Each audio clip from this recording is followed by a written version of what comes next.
আসসালামু আলাইকুম, সবাইকে স্বাগতম। আইসিটি বিষয়ে সি প্রোগ্রামিং সম্পর্কিত টেস্ট পরীক্ষায় যে প্রশ্নটি এসেছিল পাবনা ক্যাডেট কলেজে এইচএসসি টেস্ট পরীক্ষায়, ওই প্রশ্নটি সমাধানের জন্য তোমাদের সাথে আছি আমি মোহাম্মদ সিরাজুল ইসলাম। তো প্রথমে প্রশ্নটা দেখে নিই, প্রশ্ন কি বলা ছিল। এই যে এক লাইনের ছোট্ট একটি উদ্দীপক, 1, 4, 9, 16, 25।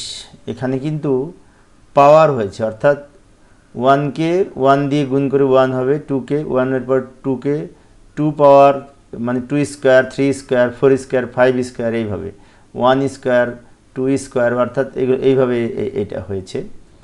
তো এই সিরিজটা প্রদর্শনের জন্য আমাদের এই ফ্লো চার্ট লিখতে হবে। আমি গ আর ঘ সমাধান করে দিব, ক খ তোমরা পারবে। গ নাম্বারের, তাহলে যাই এখন আমরা এই তথ্যের আলোকে যদি ফ্লো চার্ট আঁকতে চাই, ফ্লো চার্ট হচ্ছে চিত্রের মাধ্যমে কোনো প্রোগ্রামের ধারাবাহিক গঠন।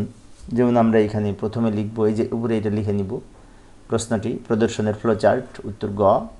প্রথমে আমরা এই শুরুর প্রতীক ব্যবহার করব, এটা হচ্ছে শুরুর প্রতীক। এর মধ্যে লিখব স্টার্ট, এরপরে নিচে একটি অ্যারো চিহ্ন দিয়ে এইখানে ইনপুট হিসেবে ইনপুটে যে সামান্তরিক প্রতীক ব্যবহার করে এর মধ্যে লিখব ইনপুট এন, যেহেতু এন আছে। এরপরে আমরা এখানে একটি কাউন্টার ভেরিয়েবল নিব, যার কাজ হচ্ছে বসে বসে কাউন্ট করা। তো কাউন্টার ভেরিয়েবল হিসেবে যদি আই নিতে পারি, এ নিতে পারি। যদি আই নিই, আই সমান এই এ লিখতে 1 লিখতে হবে, কারণ 1 দিয়ে শুরু হয়েছে, কাউন্ট 1 দিয়ে শুরু হয়েছে, সেজন্য লিখলাম আই সমান 1। আবার নিচে প্রভাব প্রতীক দিয়ে এইখানে একটি শর্ত যাচাই করার জন্য লিখব সিদ্ধান্ত প্রতীক। এই ধরনের প্রতীকে সিদ্ধান্ত প্রতীক বলে। এর মধ্যে লিখব I less than equal to N, মানে আই কাউন্ট করতে করতে এন পর্যন্ত যাবে। এটা যদি সত্য হয় তাহলে নিচে এসে নিচে এই ধাপগুলি সম্পন্ন করবে, আর যদি মিথ্যা হয়, নো হয়, তাহলে এদিকে যেয়ে প্রোগ্রাম শেষ করে দিবে। মনে করি এই কন্ডিশন সত্য, মানে আমাদের এখনো যোগ সব প্রদর্শন করা হয়নি এই পর্যন্ত। যাচাইয়ের জন্য এই ধাপটা খুব গুরুত্বপূর্ণ। এখানে যদি ইয়েস হয় তাহলে নিচের ধাপ সম্পন্ন করবে, আর নো হলে এদিকে চলে যাবে, প্রোগ্রাম শেষ করে দিবে। নো তখনই হবে যখন আমি যদি 6 পর্যন্ত এনের মান 6 ধরি, 6, 6, 36 পর্যন্ত দেখাবে। আর যখন দেখবে যে এনের চেয়ে আয়ের মান বড় হয়ে গেছে, 7 হয়ে গেছে, তখন নো হবে এই কন্ডিশন। কিন্তু যতক্ষণ আয়ের মান এনের সমান থাকবে বা এনের চেয়ে ছোটো থাকবে ততক্ষণ সত্য। ততক্ষণ সত্য মানে কি, নিচের কাজগুলি করবে। নিচের দুইটা ধাপ, একটা ধাপ হচ্ছে আয়ের মান প্রিন্ট করবে গুণ করে। গুণ করে কীরকম, 1কে 1 দিয়ে গুণ করে 4 হবে, 1 হবে। 2কে 2 দিয়ে গুণ করে 4 হবে। 3কে 3 দিয়ে গুণ করে, মানে 1 স্কোয়ার, 2 স্কোয়ার, 3 স্কোয়ার, 5 স্কোয়ার, এইভাবে প্রদর্শন করতে থাকবে স্কোয়ার করে মান যেটা হবে। সেজন্য স্কোয়ার প্রদর্শনের জন্য আই ইন্টু আই ধরা হয়েছে, মানে আয়ের উপরে স্কোয়ার। এখন প্রতিবার আবার আয়ের মানে 1 করে বৃদ্ধি করবে, বৃদ্ধি করে আবার এদিক দিয়ে যেও কন্ডিশন চেক করবে।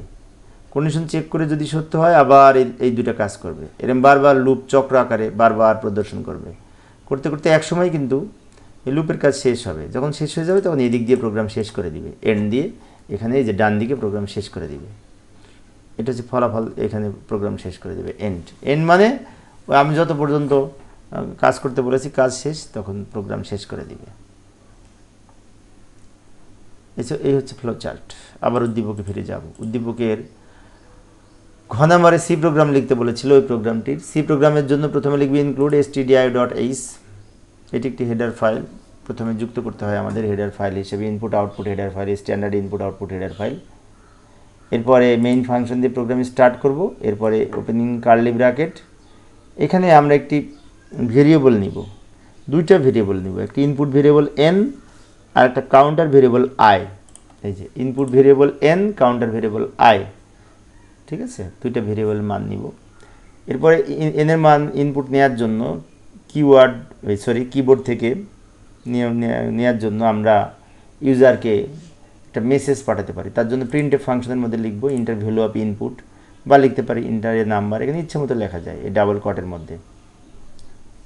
এরপরে ইউজার যখন নাম্বারটা দিবে কিবোর্ড ব্যবহার করে কম্পিউটার স্ক্যান করে ভেরিয়েবলের সংরক্ষণের জন্য এখানে স্ক্যানে ফাংশন ব্যবহার করা হবে। স্ক্যানে ফাংশনের কাজ হচ্ছে কিবোর্ড থেকে ডেটা ইনপুট নিয়ে এই এন নামক চলকের মধ্যে সংরক্ষণ করা, এবং কোন টাইপের ডেটা নিবে তার জন্য এখানে ফরম্যাট ঠিক করে দিতে হবে। ফরম্যাট স্পেসিফায়ার বলে। এখানে পার্সেন্টেজ দিয়েছি, কারণ এই যে আমরা উপরে কিন্তু আইএনটি কিওয়ার্ড ব্যবহার করেছি, পূর্ণ সংখ্যা ডেটা নিয়ে আমরা কাজ করতেছি। উপরেগুলো কিন্তু সব পূর্ণ সংখ্যা। তো পূর্ণ সংখ্যা ডেটা নিয়ে যখন কাজ করব তখন এখানে এই ইন্টিজার টাইপ ডেটা, তাই আইএনটি কিওয়ার্ড ব্যবহার হবে। আর আইএনটি কিওয়ার্ডের জন্য লিখেছি %d, একটা পার্সেন্টেজ লিখেছি শুধুমাত্র n এর জন্য, তাই লিখেছি অ্যান্ড n। এরপরে ওই ফর লুপের গঠন লিখব। ফর লুপের কাজ হচ্ছে এই একই কাজ বারবার করবে। কি করবে? আয়ের মান 1 ধরে কন্ডিশন চেক করবে, i less than equal to n। Condition সত্য হলে আয়ের মান 1 বৃদ্ধি। তো এই প্রোগ্রামে এই ফর লুপের গঠনটা খুব গুরুত্বপূর্ণ। ফর লুপের এখানে গঠনটা হচ্ছে ফর, তারপরে প্রথমে হচ্ছে ইনিশিয়ালাইজেশন, কন্ডিশন, আর শেষে কাউন্টার আপডেট। ইনিশিয়ালাইজেশন আমরা লিখব এই কাউন্টার ভেরিয়েবল হিসেবে যেটা গ্রহণ করেছি i, এটা সমান ইনিশিয়াল করে দিব। কত দিয়ে শুরু হবে? কাউন্ট করবে কত থেকে? 1 দিয়ে শুরু হবে, তাই 1 লিখব। যেটা দিয়ে শুরু হবে সেটা আয়ের মান। আর কত পর্যন্ত কাউন্ট করবে? i less than equal to তত দিব, n তম পর্যন্ত যেহেতু বলেছে, তাই i less than equal to n পর্যন্ত কাউন্ট করবে। এবং আয়ের মান কত করে বৃদ্ধি করবে?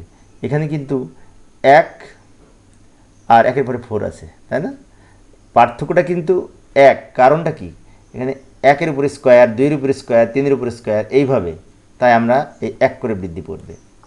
আর এই কন্ডিশন যতক্ষণ সত্য হবে ততক্ষণ পর্যন্ত প্রিন্ট করবে। কি প্রিন্ট করবে? %d মানে কি? ওই সংখ্যাটি প্রিন্ট করবে। এখানে এই যে যার নামটা লিখলাম, আইকে আয় দ্বারা গুণ করে এখানে প্রিন্ট করবে। আইকে আয় দ্বারা গুণ করে এইখানে ফলাফলটা প্রকাশ করবে। \n লিখেছি নতুন লাইনের জন্য। তারপর রিটার্ন 0 লিখে প্রোগ্রাম শেষ করে দিব। এখানে ছোট্ট একটি বিষয়, এই যে প্রত্যেকটা শেষে সেমিকলন দিয়েছি শুরু থেকে শেষ পর্যন্ত, কিন্তু এই যে ফরের শেষে সেমিকলন হবে না, বিষয়টি খেয়াল রাখবো। ফরের গঠন শেষে সেমিকলন হয় না। এইভাবে আমরা সি প্রোগ্রাম লিখতে পারি এই ধারার প্রদর্শনের জন্য। তো প্রিয় শিক্ষার্থী বন্ধুরা, এই ছিল আজকের আলোচনা। পরের ক্লাসটি দেখার আমন্ত্রণ রইল। খোদা।